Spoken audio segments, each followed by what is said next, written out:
भले ही big boss OTT को खुद टीआरपी मिले या ना मिले, लेकिन बिग बॉस के ऊपर वीडियोस बनाने वाले को तो भर भर के व्यूज मिल रहे हैं। तो इसीलिए हमने सोचा कि हम भी इस नदी में तीसरी बार फिर हाथ धो लेते हैं। अरे वो पहली 2 वीडियोस में सिर्फ पनीर और आटा ही आया था ना, टमाटर और मंगाने हैं यार।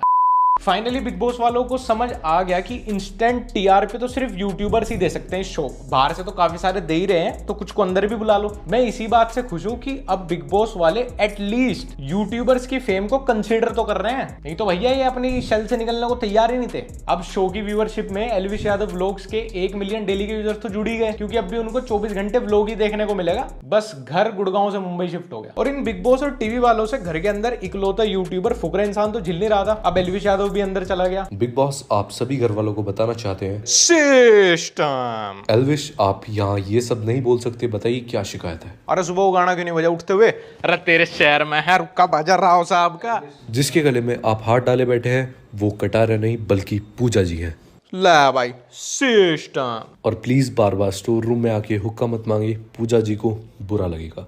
ला भाई ताई जी तो बुरा मान जा सिस्टम। और जब से आप घर के अंदर आए हैं ये बाहर अर्जुन कपूर क्यों खड़े हैं अपनी डिफेंडर में? अरे बिग बॉस वो अर्जुन कपूर नहीं है, वो तो अज्जू 0008 है सिस्टम। पर एलविश भाई आए हैं पूरी तैयारी के साथ। इन्होंने आते ही पूजा भट्ट को अपनी ताई जी बना ली। आशीर्वाद मिले ना मिले पर एक फिल्म तो पक्का मिल जाएगी। वैसे टीवी एक्ट्रेस से मुझे याद आया कृष्णा भाई, उनसे मुझे याद आई वो कहावत कि दूध का जला छाछ भी फूंक फूंक के पीता है। पुनीत पे टिप्पणी करना कृष्णा भाई को इतना महंगा पड़ा था कि अब इन्होंने फुकरा की तारीफ में पुली नहीं पूरा डैम बांध दिया। लेकिन मुझे अब अंदर से खुशी हो रही है, डर, एक्सेप्टेंस, रियलाइजेशन सब हो रही है टीवी वालों को कि भले ही सालों पे छोटे टाइम के लिए हो पर एंगेजमेंट बहुत तगड़ी ले रखी है। हो ना हो अगले बिग बॉस टीवी के सीजन में कम से कम 6 यूट्यूबर और 6 टीवी आर्टिस्ट आए। अब इस शो को 2 वीक और एक्सटेंड कर दिया गया है, क्योंकि भाई का कहना है कि इस शो को ऑडियंस बहुत प्यार दे रही है। मतलब लास्ट के 2 वीक में शो का वॉच टाइम कुछ 400 करोड़ मिनट है। इतनी बेरोजगार है क्या हमारी ऑडियंस? वैसे सल्लू भाई मैं आपको एक बात कहूं कि इंसान कच्चे मकान में रह ले पर गलतफहमी में न रहे। ये सारी ऑडियंस टीवी वाली ऑडियंस नहीं है, ये यूट्यूब की ऑडियंस है। वही है इतनी खाली, ये जहां जाती है तख्ता ही पलट देती है पूरा। वैसे मेरी एक सलाह मान लो, आप भी लगे आते यूट्यूब चैनल ही खोल लो। कब तक मूवीज में कैमियो करोगे यार? वैसे सलमान भाई यूट्यूब चैनल खोले ना खोले पर अंदर बैठे टीवी आर्टिस्ट बाहर निकलते सबसे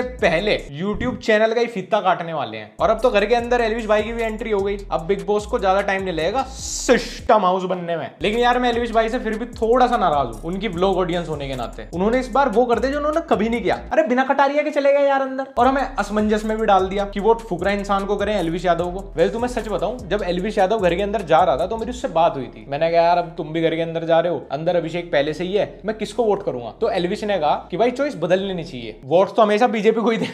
चलो अब एक एक करके कुछ कंटेस्टेंट पे बात कर लेते हैं। बेबी का, इनको देख के तो मुझे बिन पैंदी के लोटे वाली कहावत याद आती है। इनके दिन में 50 बार डायरेक्शन, 50 बार डायलॉग और 50 बार मूड बदलते हैं। कभी तो कहती है अभिषेक बदतमीज है, उसको बात करने की तमीज नहीं है, उसके तो मुंह पे थप्पड़ लगने चाहिए, उसको तो अपने फॉलोअर्स का घमंड है बिना बात का। और वहीं अगले ही घंटे उसके भाई ट्रिगर्ड इंसान को हनी बोल रही है, कह रही 18 मिलियन सब्सक्राइबर्स हैं, मेरा रोस्ट मत कर देना। ये असली आयरनी क्वीन। वैसे ट्रिगर्ड करेगा भी नहीं रोस्ट यार, क्योंकि रोस्ट करने के लिए भी तो सामने वाले के पास फॉलोअर्स होने चाहिए ना। वैसे तुम सबको रोस्ट करने के लिए ना फुकरा की मम्मी काफी है। अगला वाइल्ड कार्ड आंटी को दो ना। और फिर अगले ही टास्क में ये भी वहीं पहुंच गई जहां पे बाकी कंटेस्टेंट का जाना भी बहुत आसान है, फुकरा की फैमिली पे। मैं कह रहा हूं फुकरा भाई एक बार डोली बिंद्रा वाला अवतार ले ही लो। बाद में जाना नहीं। सुबह किसी के घर वालों पे चली जाती हैं, शाम को उनके भाई को ही हनी बोलती हैं। अरे जिस दिन हम लड़के लड़कियों को समझने भी लगे ना, उस दिन भी ये सबसे आखिरी होगी जो समझ में आएगी। या फिर ये सोच रही है कि ट्रिगर्ड इंसान को हनी बोलने वाली क्लिप कोई मीम पेज उठा के डाल देगा, वहां से वायरल हो जाएगी और इस बार के एलिमिनेशन में सेव हो जाएगी।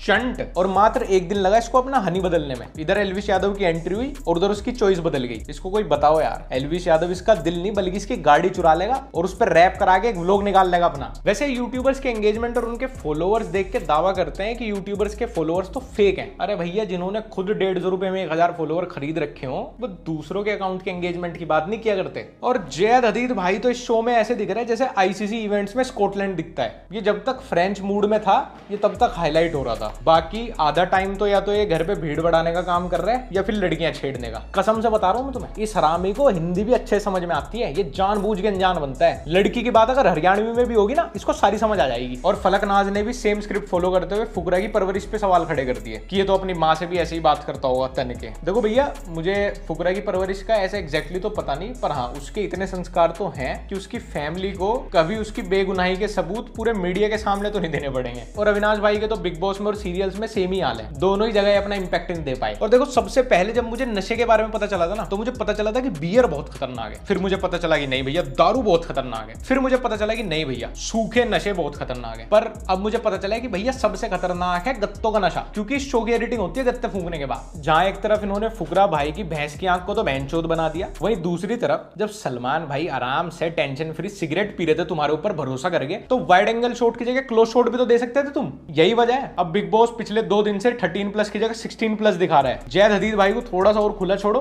इसकी रेटिंग 18+ हो जाएगी। अब लोग ये सोच रहे हैं, बड़ा सोशल मीडिया पे कमेंट कर रहे हैं, ट्वीट कर रहे हैं कि भैया अगर घर के अंदर एल्विश वर्सेस फुकरा इंसान हो गया तो अबे होगा। इसीलिए तो दूसरा यूट्यूबर बुलाया उन्होंने। उनको पता था कि अब तक घर में सिर्फ एक बंदे के पास अकेली एक कम्युनिटी है, यूट्यूब। तो भैया दूसरा भी यूट्यूबर घुसाओ ना। ये बिग बॉस है, यहाँ पे तुम अपने फेवरेट को विलन बनते हुए देखते हो अपनी आंखों के सामने, या तुम्हारे ही हाथों से तुम्हारे फेवरेट बंदे को गालियां लिखवा देता है। ऐसी ऐसी सिचुएशन क्रिएट होंगी, ऐसे ऐसे सर्कमस्टेंसेस क्रिएट होंगे कि दोनों भाई आमने सामने आ जाएंगे। तो मैं उस टाइम के लिए ही कह रहा हूं कि भैया दोनों लोंडो को अपना वो जज नहीं करना है, ठीक है। ये समझना है कि भैया बिग बॉस के अंदर है, एक उनको एनवायरनमेंट ऐसा दिया गया है, उनको टास्क ऐसे दिए गए हैं, उनके अराउंड सिचुएशन ऐसी क्रिएट की गई है कि चलो जो हो रहा है कोई बात नहीं, बाहर तो भाईचारा ऑन टॉप है। और अभी तक तो मुझे लग रहा है कि एल्विश भाई पूरा प्रिपेयर्ड होके गया है, बट फुकरा की बातों से दिख रहा है कि एल्विश भाई बस 2-3 दिन रुक जा, सारा जोश ठंडा पड़ जाएगा और तू भी ब्लड डोनर की तरह बेजान लेटेगा मेरे बराबर में। क्योंकि घर पे वैसे भी खाने के नाम पे सिर्फ निकोटीन की च्युइंगम मिलती है, उसका भी सारा स्टॉक पूजा जी चबा जाती है। और ये कौन कह रहा है कि एल्विश अपने सूटकेस में कपड़े नहीं बल्कि कटारिया को लाया।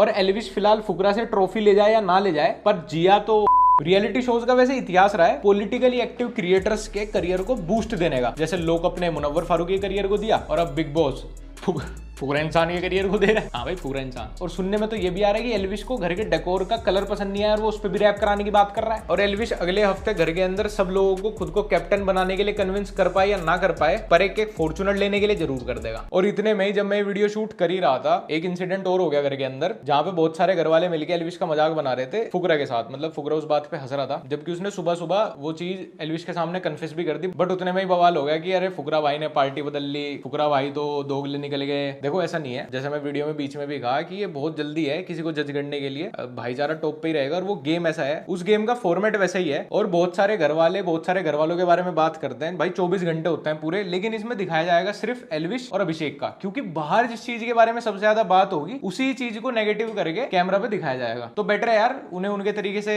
खेलने दें। अभी हम उन्हें देखें, वो जो भी कर रहे हैं सपोर्ट करें दोनों को। अभी कुछ चीजों में हम अभिषेक को जज करेंगे, कुछ में हम एल्विश को जज करेंगे, तो क्या होगा फिर? कोई तीसरा यूट्यूबर थोड़ी आएगा वहां, फिर क्या टीवी एक्टर के फैन बनोगे? तो वो बोलते हैं ना, इट्स टू अर्ली टू जज, ये वही वाला काम है। अभी एल्विश बाहर से बहुत प्रिपेयर करके गया, उसको पता है कौन घर वाला कैसा है, वो कैसा कैमरा पे दिख रहा है, वो कैसा रियलिटी में किसी के पीछे बोल रहा है। बट अभिषेक अभी घर के अंदर ही है, उसे नहीं पता कैमरा पे क्या आ रहा है, कौन घर वाला कैसा दिख रहा है। उसको तो ये लग रहा है जो उसके साथ अच्छा है वो वैसे ही अच्छा है। खैर गाइस, आज की वीडियो यहीं पे खत्म करते हैं, और आई होप हमारे दोनों भाइयों के बीच में धर्म संकट ना आए अंदर। जैसा पहला दिन रहा उनका, ऐसे दूसरा दिन है, तीसरा दिन रहे। मुझे अंदर से ये हो रहा है कि भाई अपने लोंडो के बीच में वो ना देखना पड़ जाए जो मैं कभी देखना नहीं चाहता। वैसे बहुत बढ़िया है भाई, अपने गुड़गांव के लड़के मुंबई में धूम मचा रहे हैं। ऐसे ही दोनों भाइयों को सपोर्ट करते हो। मैंने सुना है कि आप मल्टीपल वोटिंग भी कर सकते हो, तो फिर तो बहुत ही बढ़िया है, फिर तो दोनों लोंडो कर सकते हैं हम वोटिंग। बाकी हम लोग 15 जुलाई को आ रहे हैं, मतलब अभी कल परसों में ही अहमदाबाद, और 16 जुलाई को आ रहे हैं सूरत। तो टिकट्स बुक माई शो पे मिल जाएंगी, और डिस्क्रिप्शन में टॉप पे लिंक है। आखिरी कुछ 10-12 टिकट्स बची हुई हैं, तो जो लोग रह गए होंगे वो ले लेना। शायद जब तक मैं लिंक डालू वीडियो लाइव हो, शायद वो भी ना रहे,